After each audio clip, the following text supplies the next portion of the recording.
Docteur Kirzak, ce matin, vous vouliez nous alerter sur un sujet sensible et intime, l'infertilité, qui est devenu un vrai business sur les réseaux sociaux, docteur. Ah, mais c'est un vrai coup de gueule, surtout parce que c'est du n'importe quoi. On voit vraiment tout et n'importe quoi sur les réseaux sociaux.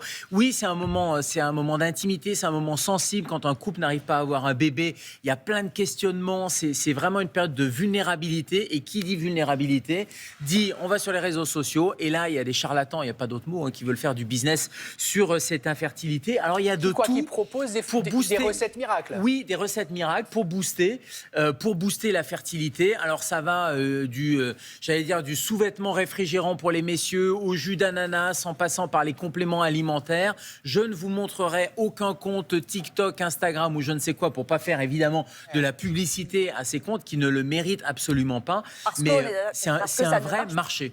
On est d'accord que rien ne marche dans ces... Ben non, rien ne marche. C'est-à-dire que ça serait trop facile. En fait, ça joue sur des mythes. Ça joue sur des espèces d'idées reçues. Le premier mythe, c'est il y aurait une espèce de boost universel. Or, on sait bien que l'infertilité, c'est lié à plein de causes. Ça peut être le futur papa, la future maman. Ça peut être un problème de trompe, de spermatozoïdes. Donc, il n'y a pas un booster, il n'y a pas un complément alimentaire qui va aller débloquer une situation médicale qui est souvent multifactorielle. Ensuite, ça joue sur l'idée de détox magique, comme si on était intoxiqué. Si on n'arrivait pas à avoir un enfant dans un couple, c'est parce qu'on est intoxiqué. Mais intoxiqué à quoi ? Ça n'a pas de sens là aussi, et c'est pas un complément alimentaire qui va magiquement régénérer les ovaires, reperméabiliser les trompes ou rebooster les spermatozoïdes. Et puis le troisième mythe, c'est qu'il y aura un secret que les médecins veulent pas donner en fait. Parce que souvent on joue là-dessus, on dit voyez, les consultations sont longues, on vous dit pas tout, etc. Non, et donc il y a un vrai complotisme qui s'est instillé. Ça sous-entend que le corps médical cacherait ce secret gardé par la médecine. Et nous, on va vous le révéler sur les réseaux sociaux, moyennant évidemment des pépettes, parce que c'est rarement gratuit. Alors, il y a des coachings plus ou moins bienveillants, mais enfin, tous les produits qui sont vendus, ils sont évidemment vendus payants, et toutes les autorités de santé, la NSM, la Haute Autorité de Santé, etc., le redit, il n'y a pas de solution miracle, et c'est juste du temps qu'on perd, parce que c'est ça le problème, c'est-à-dire pendant que vous essayez ça, il y a des vraies solutions avec un vrai accompagnement médical qui pourrait éviter de perdre ce délai. Du coup, docteur, quelle est la bonne démarche à adopter ?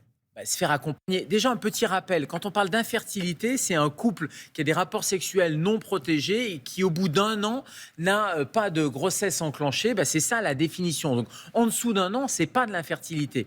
Alors, c'est vrai, quand ça fait plusieurs mois, on va consulter. Les délais sont souvent longs, donc j'allais dire anticiper pour prendre un rendez-vous. Le premier interlocuteur, c'est le médecin traitant, c'est le médecin généraliste qui va pouvoir faire un premier bilan, un bilan adapté, un spermogramme pour étudier du côté du monsieur, faire des examens complémentaires, tout bête, une échographie par exemple chez la femme pour vérifier qu'il n'y a pas de problème mécanique. Et puis après, il va vous orienter vers un centre spécialisé. Si besoin, il va pouvoir vous donner un certain nombre de conseils. Et les premiers conseils quand même, parce que je disais, il n'y a pas de détoxification. Par contre, on peut soi-même avoir une meilleure hygiène de vie, arrêter de fumer, modérer l'alcool par exemple, ça c'est important, l'activité physique, une alimentation saine, contrôler son poids, tout ça c'est déjà des prérequis et qui permettront ensuite avec le centre spécialisé, si besoin, de donner le petit coup de pouce, l'assistance médicale à la procréation par exemple, mais c'est un chemin qui est long, accompagné et qui est médical, et c'est ça qui est important.